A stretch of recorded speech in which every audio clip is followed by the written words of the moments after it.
Magandang araw mga kaibigan.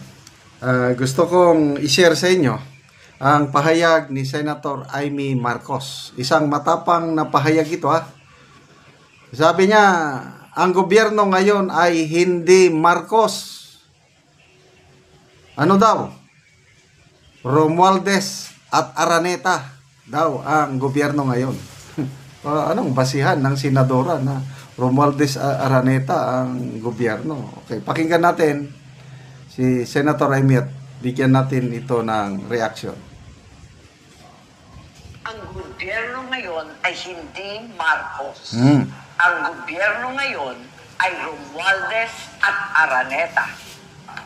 Payo ni VP, magpalit na raw ako ng apelyido. Sagot ko, Inday, hindi ko kailangan magpalit ng apelyido. Marcos ako. I'm me. Ako ay ako. Ako ay si Amy Marcos. At kapag Marcos ka, hindi ka makikipag-alyansa sa mga politikong nagbintang, nagdiin, at umapi sa iyong pamilya. Hindi mo kakainin na isinuka mo para lamang sa politika. Hindi ganyan ang legasiya ng aking ama. Imported na ang bigas.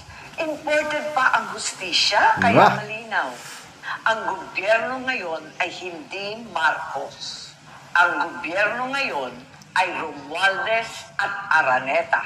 Kaya tandaan, ako ay ako. I'm me. Ay may isip, ay may salita, ay may gawa.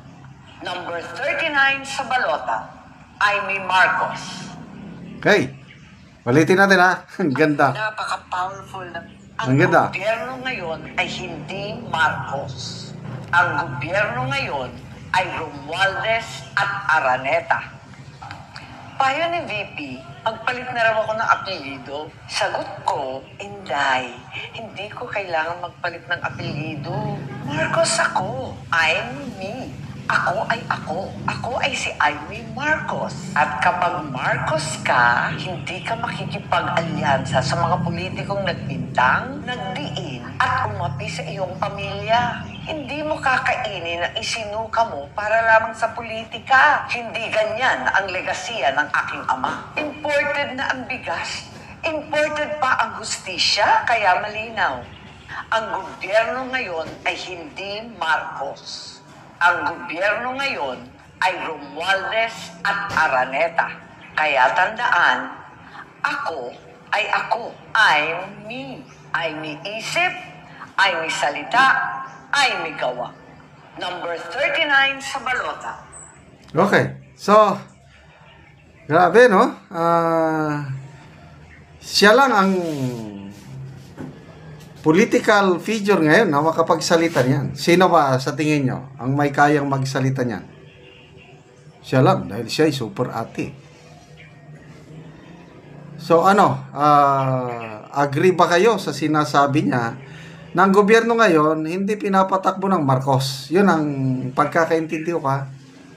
Sino ang nagpapatakbo? Eh, klaro, sabi niya, Romualdez. Sino pang Romualdez? Si Speaker of the House kaya? Sino yung Araneta? Si First Lady kaya? Nabanggit niya yung tungkol sa pagpapalit sa apelyido. Sa isang rally, I think sa Tondo ba yun? Sa Manila. Sabi ni BP, ma'am, dapat magpalit ka na ng apelyido. Kasi nadadamay siya sa pagiging Marcos eh.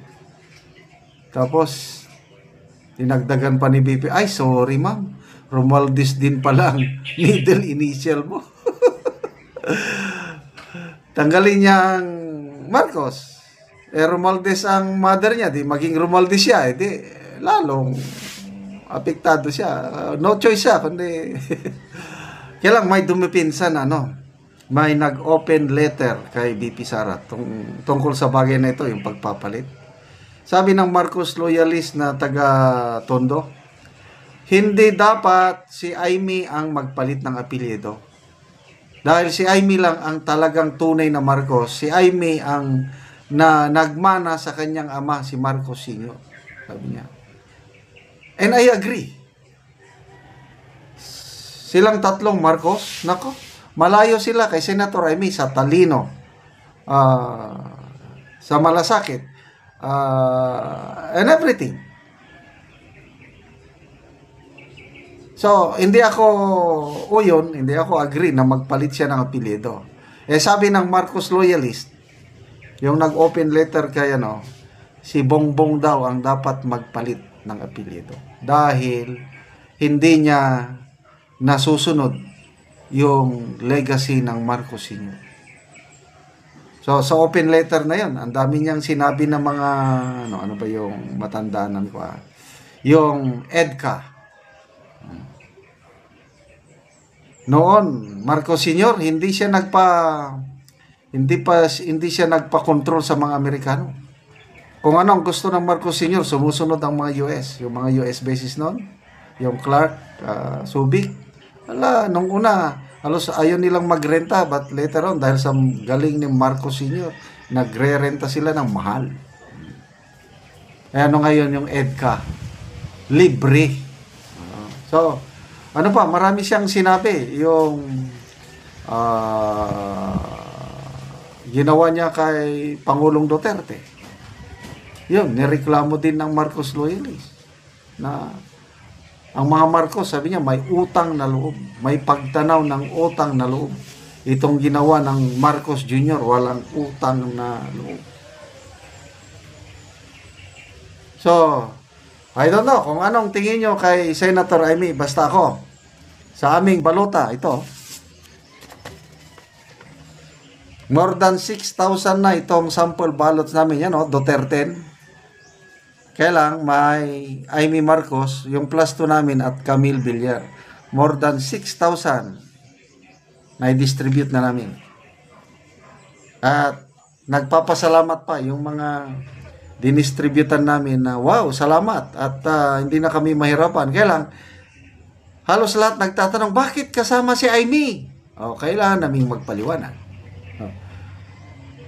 Una, pinagkatiwalaan siya ni BP Sara. Una, hindi magkakaparehas ang magkakapatid, magkaiba. So, iba si Bongbong Marcos, iba si Amy Marcos, which is very true. Kaya, ako, gustong-gusto ko manalo si Senator Amy. Dahil nasa yung survey ng SWS, nasa number 12 na siya. Sa Pulse Asia naman, number 13. So, konting push na lang ito. Tapos, i-endorse pa siya ng Iglesia ni Cristo. Wow. Sana, ma-endorse ng Iglesia si Senator Amy at Camille Villar. Sigurado na yan. Pasok na yan. Okay? So, pag nanalo si Camille Villar at Amy Marcos, nanalo rin si Bato at saka si Bongo. Hoping manalo rin sina Congressman Dante Marcoleta, Attorney Vic, Philip Salvador, and Attorney Jimmy Bundok. Nako, solve na po tayo. Ligtas na si BP Sara sa kanyang impeachment trial.